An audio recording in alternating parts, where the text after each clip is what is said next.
Another Monday, another Rent-A-Girlfriend chapter. Hi, I'm Faye, talking about Rent-A-Girlfriend stuff. Today, we're going to be reacting to chapter 280 of Rent-A-Girlfriend. I'm also, you know, making shorts now, so that's cool. But anyways, without further ado, chapter 280 of Rent-A-Girlfriend.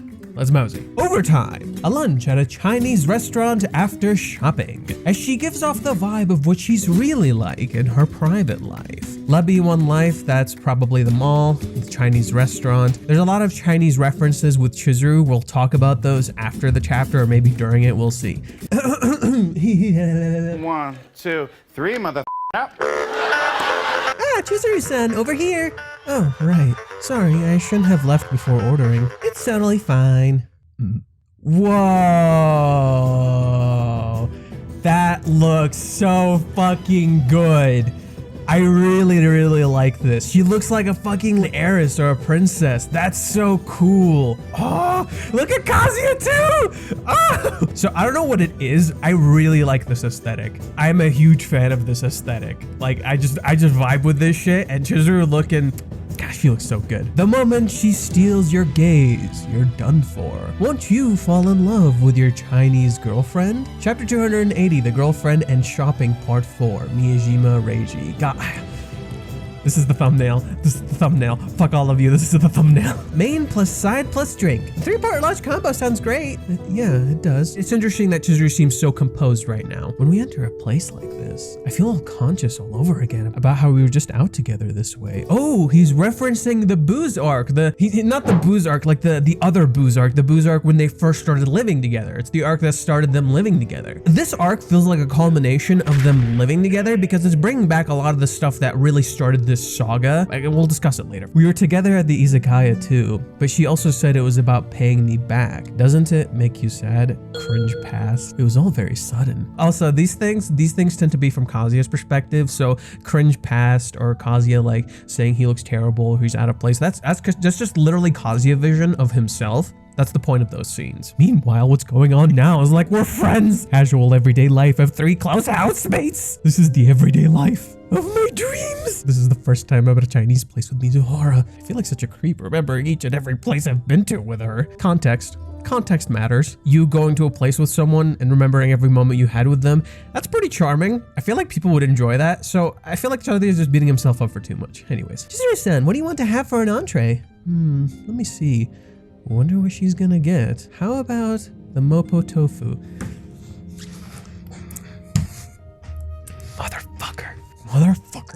Motherfucker. Literally, we saw this at the start of the arc. Chizuru likes tofu. Fuck. Oh, this is so goofy. I love Reiji, man. I love Reiji. She's getting Mopo tofu. That's all it is. Nothing more, nothing less. It's Mopo tofu. Oh my god. I like how it's just the same line he said from last chapter. It's just Chinese food, nothing more, nothing less. Oh, great. Oh, sorry, can I just get something a la carte instead of the combo? Since I have the show after this, I need to make sure I don't overeat. Roger Dodger. Ah! Another reference to the movie arc. I'll get the cashew chicken. Hey, you sure got it tough. There's no need to apologize. A show after this. I see. But man, she's so amazing. Right now, she's having lunch together with us here, but in a few hours, she's gonna be under the spotlight in front of a huge mass of people. None other than her. Are you good with spicy food? Kind of. If I can't handle spicy food at all, that affects my dates. Interesting, rental was brought up again. And now, yet again, we know Chizuru is like good with certain types of food. Once again, I am reminded, it's a thorny path. There's nothing simple about my love. It's too big for me to handle. Huh? Here. This kind of reminds me of the cheer update when she gave him the crab. She's passing it to me. I'll have vegetable noodles. Excuse me, beep beep. I've turned into a beepon. What the fuck? That's our order. Let's get drinks from the fountain. Waiter. But this vibe from her, it's so new and different. She kind of feels cordial, or should I say gentle? Shall we, Chizuru-san? You go ahead, Mini-chan. Nothing prickly about her. Huh. Interesting choice of words. Remember what he said earlier? He said he had a thorny path. And then now he says there's nothing prickly about her because you prick your finger on thorns. It's almost like his path isn't as thorny as he thinks. Interesting choice of words. P.S. This is me later editing this. I thought ever since we were looking at the TV or were near the massage chair, with Iamori-san as the driving force, it doesn't really feel like she's forcing it for my sake. Instead, it's a gentle feeling from her, though she's always like that. Ooh, a cafe I go to a lot has the same kind of machine. Oh wow, there are all kinds of fountains. You know, a crazy amount of stuff. The cuteness of hers never changes one bit. Whoa, it's already here. While we were getting the drinks. Chinese is always so fast. Huh? Here, this was by the drink counter. Oh, thanks. She's always so considerate, unceasingly. Let's eat. Yeah, delish. When she's not being a rental girlfriend, she still wipes the lipstick off. Yeah, so the first time we saw this was during the family visit. Girlfriend, the family home, and the kiss. I believe that's what it was called. And it was the one where Ruka kisses Kazuya. And Chizuru was with Kazuya's family, and she gets some sake, I believe, and she was drinking with Nagami. And she drinks, and some of her lipstick got on the thing, and she wipes it with her finger. And Ruka notices, and she starts thinking how mature Chizuru is and how mature she is. So it's interesting that Kazuya is the one who notices now, and the one who points it out. But it's even more interesting that Kazuya is pointing it out because she's specifically not being a rental girlfriend. That's just a habit of hers. That's just what she does. Chizuru-san, can I have some mopu? I want to see what it's like. Sure. Yay, you can have some of mine too. Let's trade then, thanks. This openness can't get in at all. It feels like it's only possible because they're both girls. Huh? Want some? Minnie! Oh, Minnie! I fucking love Minnie, dude! Her reactions are pure gold. She's just like, ooh, what am I looking at here? Oh, thanks. That's right, how about all of us share our stuff? Then it'll really feel like Chinese. We'll also get the gyoza and Shaolin Bo Sun. Minnie-chan, you want some tar sauce? Sure, thanks. You fine with having more vinegar? Sure. Give me a clean plate too. So this reminds me a lot of the cheer update and the things that she was doing in the cheer update where she was managing everything. This very much plays into what Chizuru has been doing up until this time, where if you go back to when they started all living together, but notice how Chizuru has been in charge. Chizuru is very much the manager. She's the one in charge of everything. She's the one who kind of balances everything out. That's kind of Chizuru's whole forte. It's constant awareness of her surroundings to make sure nothing falls apart. So it's interesting how Reiji's kind of hinting to you at Chizuru's awareness of her surroundings so much to the point that like it's become a habit for her, and that also probably plays directly into her job and how she has to act like a perfect girlfriend who is constantly aware of you, constantly caring about you. So this is an interesting element where Chizuru has started to embrace this element of herself, but it's also technically a part of who she is nonetheless. You're treating us? Why? Oh, look at her. Chizuru-san, it was just your birthday too, so me and Master will pay here. You can't do that. We already did something for that, so we'll split the bill here. Really? But you don't have to. Yes, this is important. She's really thoughtful about this stuff. Man, that was great. Thank you. That was delicious. That was good food. She just said the same thing like 3 times. Minnie, man. And I just realized the wallet did not come into play. The wallet did not come into play. We were bamboozled. There's a shoot tomorrow, but we ended up eating so much. And you look like you don't gain weight either. That's not true at all. You gotta work off the calories you eat. Hey, check out the chick. Damn, she's cute. What about the chick besides her? Wanna call out to her? Ugh. She feels kind of plain, but that's actually good. Mizuhara was as great as ever today. She may be off work, but her smile, her look, her laughter, they all feel as cute as ever. It's almost as if there's no one in this world who could hate this girl. I see now. I was wrong back then. She's actually closer when she's a rental. She never affects a persona. Let's head back. We bought some good stuff, didn't we? Thanks for coming with me. A gentleness that always crops up no matter who she's talking to.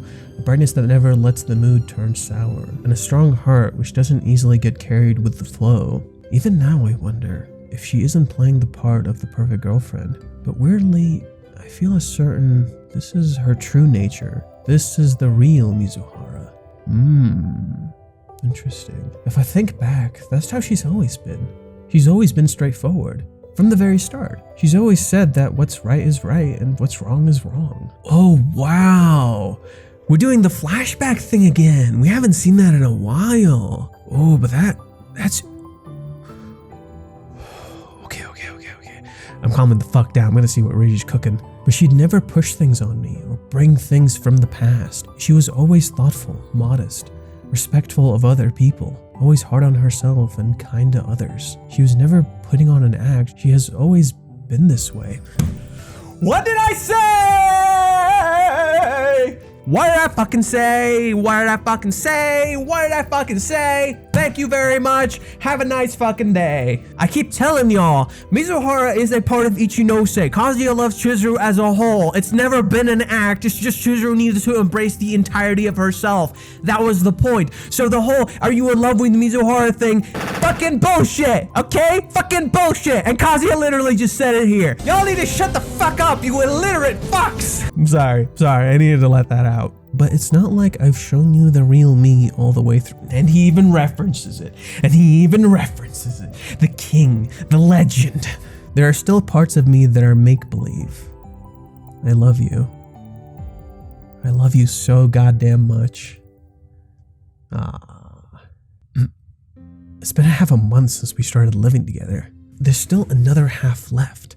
It feels like a long time, but it goes by in a flash. I really think humans are selfish creatures. It's awesome I get to go out with her like this, but the closer I get to you, the more I get to know you. I cannot be content with just that.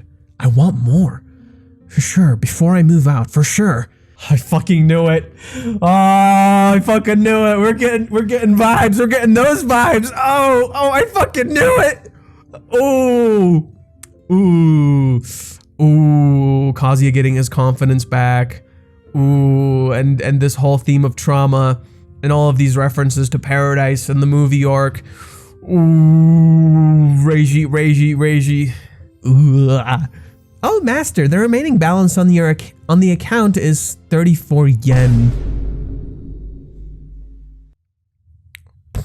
There's no time. Please hurry to check your bank account. What? What just happened in the very end there? What the fuck?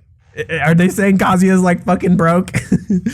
Next time, exterminate a girlfriend. What the fuck? Exterminate a girlfriend? What the fuck? What? What the fuck? What? I'm so confused. I need to know like what the Japanese is indicating because this is vague as fuck. What? So it's the title of the series flipped on its head. So it probably reads Kanojo, however the fuck you say exterminate. Coming to know her true self, his love for her only deepens. Have fun, but do your best in the time you have left living together. Oh, what the fuck? Oh, what the fuck? Okay, Reiji's cooking some shit, bro. And I just realized there's a break. There's a break next week. There's a fucking break. Oh, goddamn, next week is Golden Week. Fuck. This happened last time. Fuck, what chapter was it where it was like Golden Week and like Reiji just stopped before some like big fucking cliffhanger? I gotta know. It's gonna drive me fucking crazy. Okay, so you wanna know what's fucking trippin'?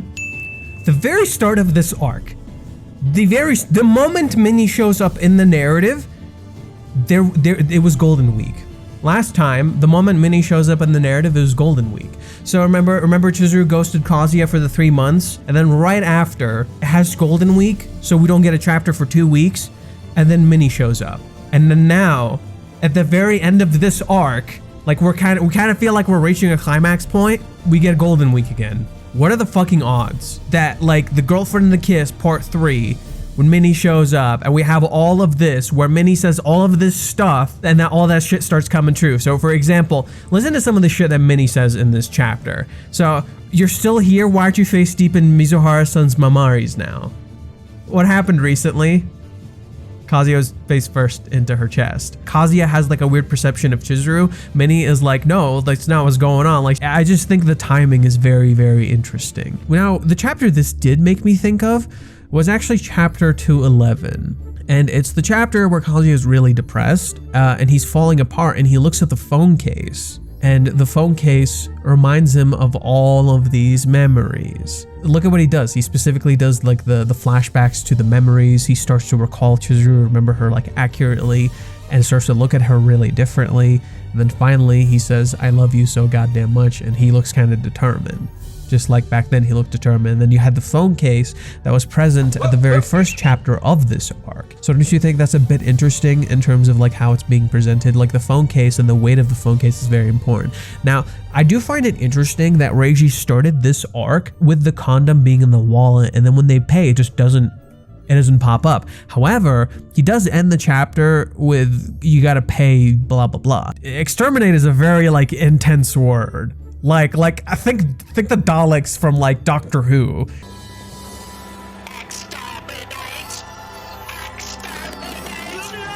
Exterminate made me think of a movie role rather than a character returning, and the way it uses the title and even matches Chizuru first telling Kazuya she's an actress with both rental and her acting job being brought up is interesting. Exterminate is a really intense word, so I can see why people would jump to Ruka or Mami, pretty much the symbols of destruction in the story, particularly Mami. Exterminating the girlfriend seems like something they would do, or rather, Chizuru would confront now that she's ready, especially this new focus on the time they have left and making it last. Again, a huge theme of these arcs is trauma, time, and seeing the other person. Truly understanding your partner and the people around you. This final segment in this chapter is akin to the start of Paradise and how Kazuya wanted to confess before they leave, which he indeed did. Kazuya did actually confess by the end of Paradise, and his feelings were made perfectly clear. So we are going to get something by these 2 weeks. Reiji has made it clear to us as the audience that something is going to be happening, and he even possibly indicates that they would go by in a flash. This is why the time and the way you use it is important. And it could be Ruka, which might make some sense, but I'm not sure. I had my doubts from the start. It doesn't feel like Ruka, and there are a lot of signs to hint at that. Not to mention, remember what they said when the arc started? What if bugs show up in the house? So eat with moderation. You exterminate bugs. They're literally called an exterminator. Or it's a play on Kazuya's relationship again, as all the titles have been. Mystery Man, Sustainable Holiday, all of these are from Kazuya's POV, something Reiji has done before, especially with the start of the arc itself, removing the term and or crossing it out to put something else, as usually in correlation to Kazuya's feelings. Now he's exterminating instead of renting? Maybe it's also him removing the boundary of rental from their relationship. Instead of how it was reinforced in the chapters it's referencing, remember we're intentionally contrasting chapter 30 through 32, and in 32 she literally asks him, "Are you in love with me?" So it's timing, I'm just saying. And then after that, Ruka possibly shows up, but now it's the reverse, so it could be Kazuya's turn and Ruka does not show up. And these are chapters where Kazuya watched her life play out, and now he's experiencing them firsthand, both shown in the Living Together chapters and this outing. Why would events be similar? They're supposed to be different. What with all the intentional callbacks to the rental dates and even having Kazuya find the answer to the very question that started this whole investigation. That there's no second persona, there's no distinction between rental Chizuru, normal Chizuru, or Ichinose. That rental is just as much a part of Chizuru as Ichinose is, specifically calling back to Chizuru's words of not knowing her real self, he that Kazuya doesn't fully know her, something that is slowly being unraveled and explored in this time, matching her mystery trait and slowly allowing us to piece it together ourselves if we pay attention. This even makes sense with a reference to The Shining, a film about the destruction of family and trauma, to which we have Kazuya, who's the core of the family dynamic as Jack Nicholson is, but for totally different reasons, and Kazuya making the family portrait fall over only to pick it back up. In contrast, movie Jack just destroys the family. Typical of you to create a problem like this when I finally have a chance to accomplish something. And he tries to kill them. He is an abuser, in contrast to Kazuya, who actively in many ways framed as kind of the victim in the scenario, intentionally so. Kazuya does like horror screams. This is more akin to the book counterpart of The Shining, where in the book counterpart of The Shining, Jack Nicholson's character isn't actually a bad person. He gets turned into a monster because of the hotel, just as Kazuya is struggling with the house itself. But now Kazuya is starting to feel more confident, more focused, and Chizuru is telling him it's okay to be himself. This idea to contrast that is very prevalent here. Kazuya doesn't want to destroy, he wants to reinforce. But what makes the portrait falling over so interesting is, and spoiler for the ending of the film, but the ending of The Shining has Jack Nicholson's character in a photo of all of the guests in the hotel. He is permanently stuck there now, literally becoming one with the past and never leaving the hotel. Just like Kazuya is not leaving in the month's time, with the saga possibly ending in a type of family photo. And this whole theme of pictures and taking pictures with each other and being intimately close to other people has been a prevalent theme. For instance, you see how it becomes bastardized in Chizuru's play and the people around her in that play and how she is treated in that time. So that is also an element to consider, where this element of photos, interacting and having physical things with the people around us and understanding the importance of these things is how we connect to people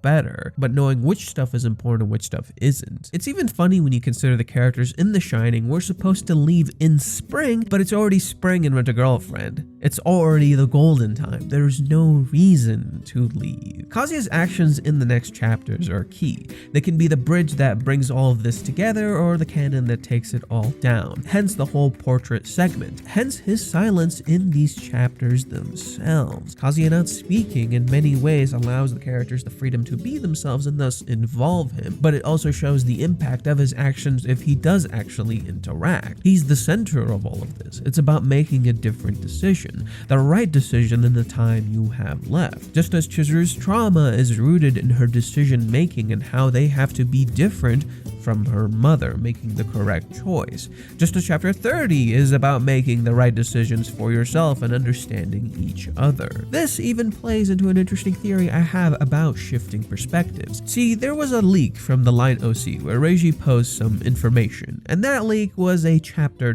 title. Usually I don't talk about leaks here, but Reiji posted the cover picture on Instagram with the title in plain sight, so now it's fair game. This is chapter 283, and it's simply titled Kazuya. This is the same chapter that is going to drop on the finale of Kanojo mo Kanojo, a kind of sister series to this one. And like that series having its finale, this series has its own twist. Rent a Girlfriend isn't ending for anyone ready to interpret my words into the worst thing they can be, but it is having a shift in narrative. The title for the chapter isn't like the usual. It's usually girlfriend this, girlfriend that. It's rather simply titled Kazuya. And I don't recall to my memory having a title being this way in any of the past chapters. This is in fact different. So the next time for this chapter, we use the word extreme instead of the term rent. And now in 3 chapters time, the title phrasing isn't even present anymore. Coincidence? I think not! And the main focus of it is none other than the focus of all of these chapters, Kazuya himself. And this could be many things, one of which is Chizuru's POV, and maybe her calling him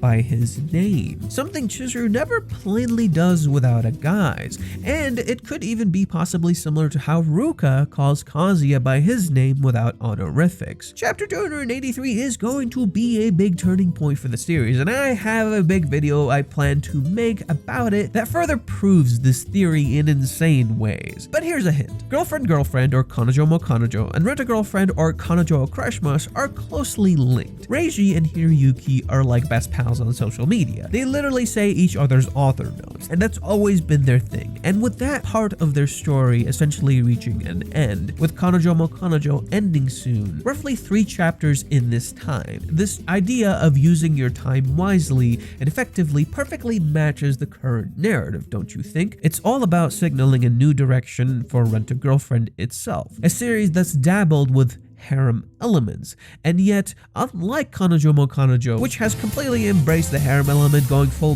polyamorous route, Rent a Girlfriend has been very much focused on Chizuru and Kazuya's relationship. The first real cohabitation chapter has a direct reference to Kanojo mo Kanojo via Ruka reading a story called Boyfriend Boyfriend or Karashi mo Karashi, and at the same time Nagisa, the second girl of Kanojo mo Kanojo, went on a whole adventure about a story called Rent a Boyfriend or Okarishimasu, going to a con and getting the protagonist Naoya to binge the whole thing in a love hotel, just like Ruka dragged Kazuya to a love hotel. Difference being this was consensual and they both agreed to it. Yeah, they used a love hotel to binge read a manga. What else is new? Hiroyuki is a man of memes, bro. But wait for it. She asked to be called by her name without honorifics. Remember, chapter 32 is part of that set that's directly referenced in these current arcs right now. Except unlike Kanojo and even that chapter, Ruka isn't present at all. The roles are literally reversed. While the characters in Kanojo became more pronounced the closer the story gets to its ending, with them taking an importance in the other person's life, the other characters in Kanokari fade into the background as the main duo plus many take center stage, pun intended, highlighting that the focus is and has always been these two's relationship. So whether Mami comes back, whether Ruka comes back, it is very much possible. It makes perfect sense in Chizuru confronting these elements. But Reiji is also clearly building to us seeing Chizuru's side of the story, seeing her perspective. So people, get ready for chapter 283. I will be covering that chapter very thoroughly. I will be there when it drops. I will drop a video when it drops. It won't be late like this one. And I have a lot to say regarding all of this stuff. Thank you guys for watching. If you enjoyed this video, please subscribe to the like button, hit the bell icon, keep up with the uploads. I've been Fate, and remember, I'll see you next time. Let's mosey.